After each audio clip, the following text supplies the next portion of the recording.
បាទសួស្តីបងប្អូនទី12ទាំងអស់គ្នាអញ្ចឹងថ្ងៃនេះយើងមកបន្តកណនីអង្គតិក្រាល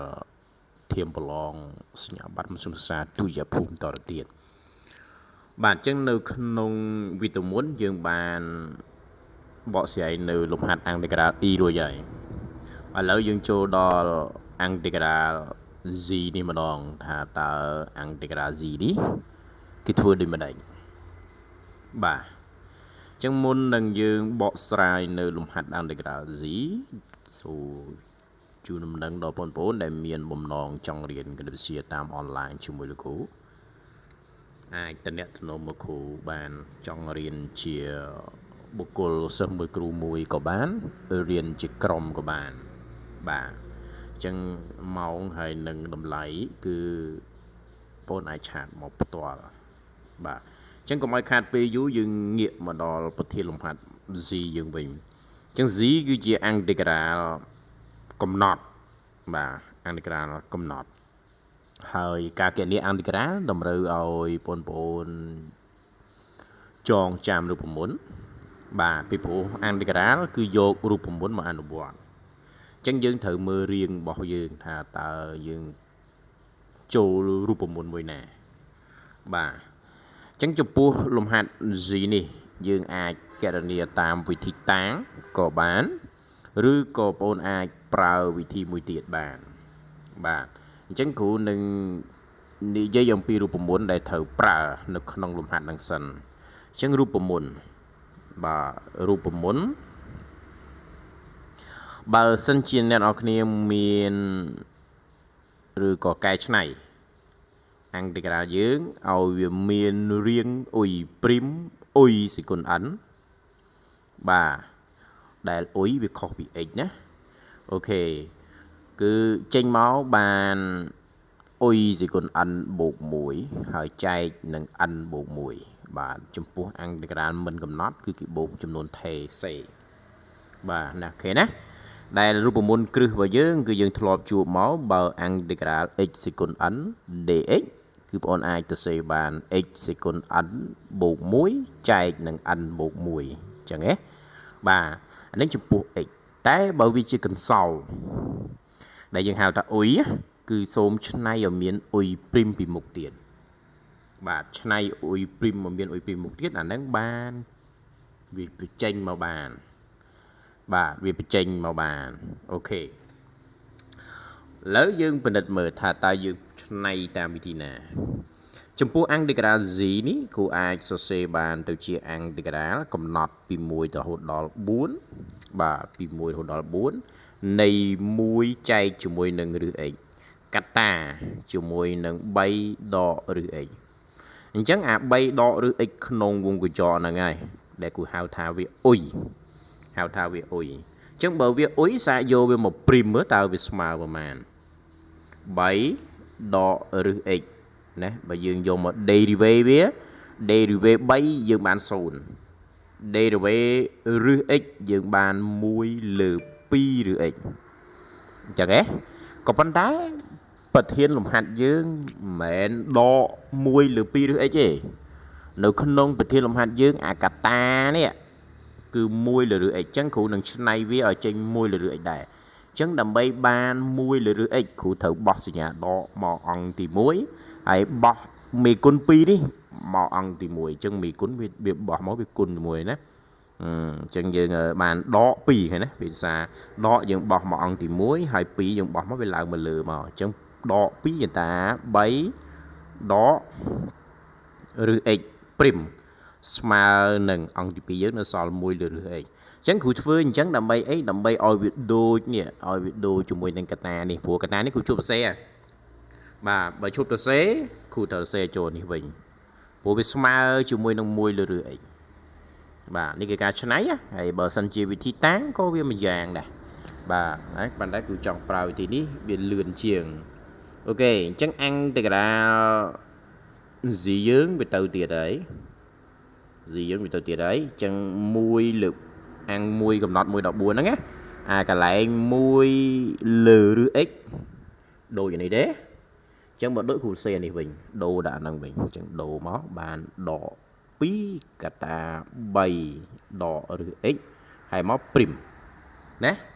ណែព្រោះថាហ្នឹងវាស្មើគ្នាយើង derivative ទៅឃើញថាដក 2 កតាជាមួយនឹង3ដកឬ x prim ហ្នឹងវាស្មើនឹង1លើឬ x ហ៎អញ្ចឹងវាស្មើជាមួយនេះហ៎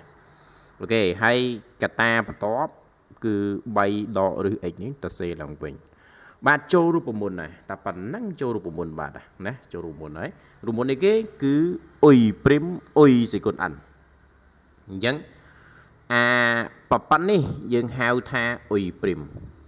ហើយអាប៉ប៉ាន់នេះយើងហៅថាអ៊ុយចុះសេគុនអានវាគឺ1តាមពិតសេគុនវា1ដែរអូខេហើយដក2វាដើរតួជាមេគុណគេអត់អាំងគេរក្សាទុកដដែលអញ្ចឹងដក2នៅដដែលអញ្ចឹងអ៊ុយព្រីមអ៊ុយសេគុនអានបាទអ៊ុយសេគុនអានចេញមកបានអ៊ុយស្វ័យគុណអានបូក1បានថា1បូក1អញ្ចឹងយើងបាន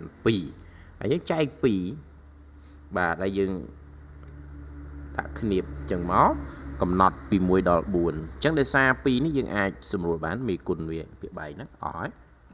ហើយយើងចំនួនលេខលើមុនសរសេរពីក្រោមដល់លើជួរលើមុនក្រោមណាគឺជួរលេខ4ចូលមុនចឹងនៅសល់ដកកតា3ដកឬ4ហើយមកបិទមកវិញមករូបមន្តយើងដកវិញអញ្ចឹងណាហើយពីព្រោះអង្គតិកាកំណត់វាជាកំណើន primitive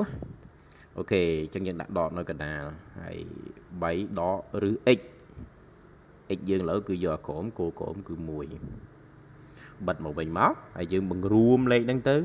អូខេអញ្ចឹងយើងដឹងហើយថា4ចេញមកបាន2ហើយ3ដក2វាបាន1អញ្ចឹងដក1អានេះដកប៉ះដកវាទៅជាបូកវិញហើយ3សំទោសផ្លេចការ៉េបាទហើយផ្លេចការ៉េអញ្ចឹងអានេះវាបាន1ការ៉េនៅ1ដែរទេសញ្ញាដកនេះគឺនៅខាងក្រៅឯងខាងក្រៅទេណាខាងក្រៅកុំចោតទេហើយអានេះមានការ៉េវាមួយទៀតអញ្ចឹងវាដកទៅវាបាន2អញ្ចឹង2ការ៉េវាបាន4ហើយដកផាត់ដកបូកអញ្ចឹងបាន4អញ្ចឹងចម្លើយវាស្មើនឹង3បាទស្មើនឹង3អូខេអញ្ចឹងការគណនាអង្គតិកាលតាមវិធីអ៊ុយព្រីមអ៊ុយសគុតអត់នេះគឺយើងបញ្ចប់បាទនៅរបៀបគណនាគឺមានតែប៉ុណ្្នឹងទេអូខេឥឡូវយើងចង់ប្រើវិធីតាំងវិញតើវិធីតាំងតើយើងអាចតាំងបានទេជាមួយគូយកប្រធាននឹងម្ដងទៀតអូខេនេះអង្គតិកាលយើងគូកាត់យកទៅស៊ីយកមកធ្វើការបកស្រាយចុះយើងចង់តាំងវិញព្រោះណែខ្ញុំចង់តាំងវិញអញ្ចឹងយើងអាចតាំងបានក្បួនតាំងបើជាចាំណាតាំងអថេតេមួយទៅឲ្យស្មើជាមួយនឹងដូចយើងថាមិញអញ្ចឹងយើងយកប៉ុន្មានដើរតួជាអ៊ុយយើងត្រូវឲ្យវាស្មើមួយតេតាំងតេស្មើអ៊ុយនិយាយចំបាទហើយតាំងហើយយើងត្រូវតែ derivative យើង derivative វាណាអញ្ចឹង dt dt ហ្នឹងបានយើង derivative 3បាន0 derivative ឬ x បាន1លើ2ឬ x បាទ dx បងប្អូនអាចបោះភាគបែងបានទាញរហូត dx ដើម្បីបាន dx ហ្នឹងបោះសញ្ញាដកបោះភាគបែងមកអង្គទី2មកអញ្ចឹងសញ្ញាដកបោះមកបានពីមុខអញ្ចឹងមកហើយភាគបែងបោះមកពីគុណមួយអីគុណជាមួយនឹង dt ហើយស្មើនឹង dx បាទហើយយើងអាចប្រើពាក្យចំពោះ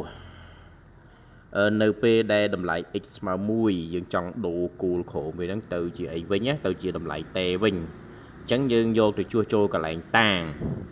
យើងជួសកន្លែងតាំងហ្នឹងណែយក1ដាក់ចូលទៅដើម្បីយើងរកតម្លៃតេឲ្យឃើញអញ្ចឹងអាហ្នឹងដឹងថាតេស្មើអីហ៎អញ្ចឹងបើ x ស្មើ1យើងបាន3យកដកឬ1មានមិនបានអី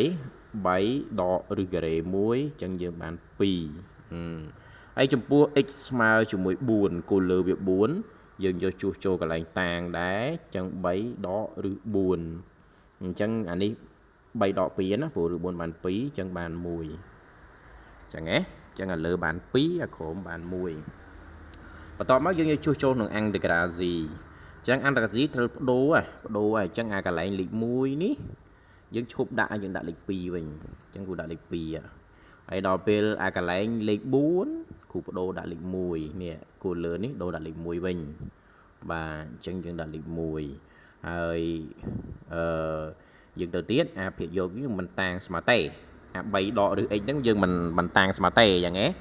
ហើយដល់ពេល dx ហ្នឹងយើងមិនតោងហើយកន្លែង dx ហ្នឹងយើងមិនមើលនេះឃើញដូចគ្នាអញ្ចឹងយើងដូរដាក់នេះមកបាទដូរដាក់អីដាក់ដក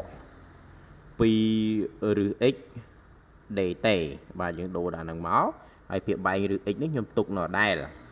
ទុកអីដើម្បីសម្រួលវាទេអញ្ចឹងអាឬ x ហ្នឹងអស់អញ្ចឹងបានថាការបំបត្តិអថេ x គឺត្រូវជោគជ័យហើយណាហើយបើយើងបំបត្តិមិនជោគជ័យទេបើការតាំងរបស់យើងវាអាចខុសអញ្ចឹងយើងអង្គកំណត់ពី2ដល់1នៅសល់នេះដក2យកគុណ1តេមកដក2តេហើយមក dt បាទអញ្ចឹងយើងបញ្ចេញពីអង្គទីក្រាលមកដក2មេគុណវានៅដដែលទេហើយតេវាឡើងការ៉េកាលណាចេញមកព្រោះតេលើវាសេចគុណ1អញ្ចឹងឡើងដល់ណាចែកដល់ហ្នឹងកំណត់ពី2ដល់1បាទយើងសម្រួល2នឹងចោលទៅហើយយើងជំនួសលេខចូលទៅជួសអីជួសគោលលើមុនណាអញ្ចឹងជួស1មុនអញ្ចឹង1ការ៉េបាទហើយដក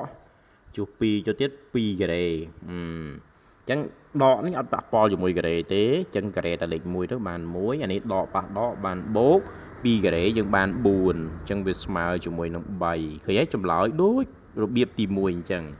បាទឃើញ3ដូចគ្នាហើយ